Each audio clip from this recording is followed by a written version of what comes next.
Welcome back to BreslovCampus. About a Breslover from the previous generation. His name was Rav Yona Lebel. He passed away very young, at about the age 47 in the year 1962. And the man left a very strong impression on the Jewish community here in Yerushalayim, in Jerusalem. One amazing story about this man. First of all, he was someone who was always looking to help people and to make them happy. He was someone very unique and special in that. And he was able to get along with even the hardest case people.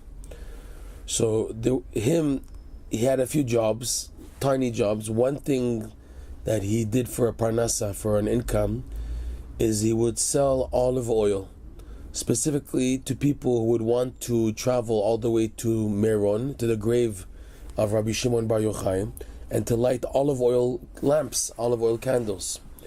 So he would sell to Jewish pilgrims going to Meron olive oil. At the time, this is before 1947, before the state of Israel.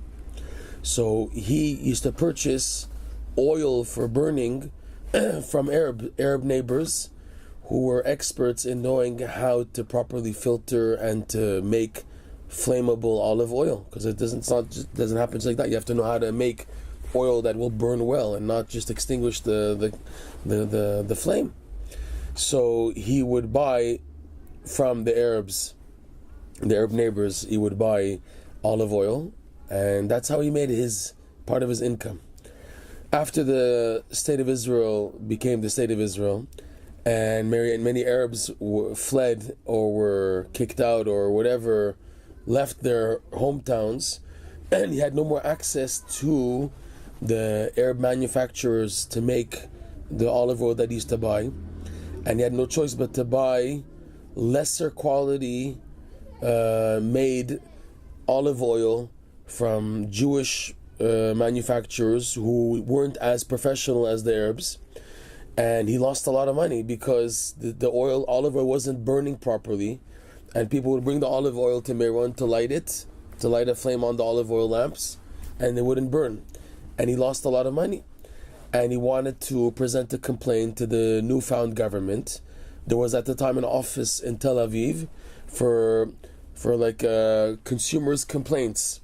And the government had a thing that they would be able to recompensate. If a person, because of the change of the state of Israel, he suffered a type of financial loss, they had a type of government office at the time that you can go there and tell them about the problem, the complaint, and they would reimburse you. So he went all the way to Tel Aviv from Yerushalayim to this special office to request a complaint, and he wanted money back. He wanted money that he lost. At the time, he was talking about 100 liras. That was the currency at the time. He walked into the office, which was obviously established by very, very secular Jews, and most probably anti-religious also. So, and he came dressed as a very religious Chassid from Yerushalayim, with his payas and his beard and everything, and his wardrobe. So as soon as he walked in, the secretary said to him, "Pick up your feet and leave quickly." And he said, "Why?" He says, "You won't get an audience with the minister, the guy in charge of this office.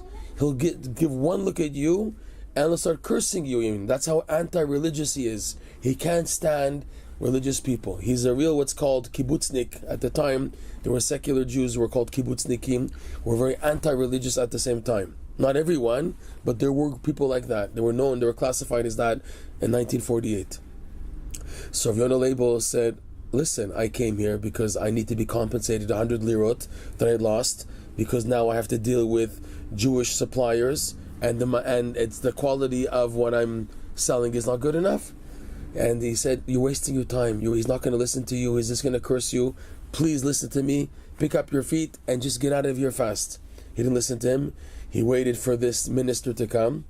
As soon as this minister saw Rav Yona Lebel, he started cursing him and insulting him. "You religious parasite, you do nothing, and you're just damaging to the state of Israel and to the country. You do." So Rav Yona Lebel was listening, and he was smiling, and he said to him, "Ah, dear brother, you had such religious grandparents and great grandparents. Oh, you have such an amazing family, And the man kept on cursing him and cursing him. And Rav Yona Lebel was trying to say, oh, I understand your situation. You're really deep down inside a good person. You really want to help and everything. And the man is cursing him and cursing. And Rav Yona Lebel doesn't give in. He keeps on not attacking him, but just trying to console him. I understand where you're coming from, and you're really deep down inside a good person. You just hit difficult situations in life. So the minister saw that he couldn't get anywhere with him, and he was listening to what he was saying. So then he finally chilled down, and this minister said to Yona Lebel, "Okay, what are you here for? What do you need?" He said, "I need to be recompensated 100 lirot because of the quality of the olive oil that I was selling is not good."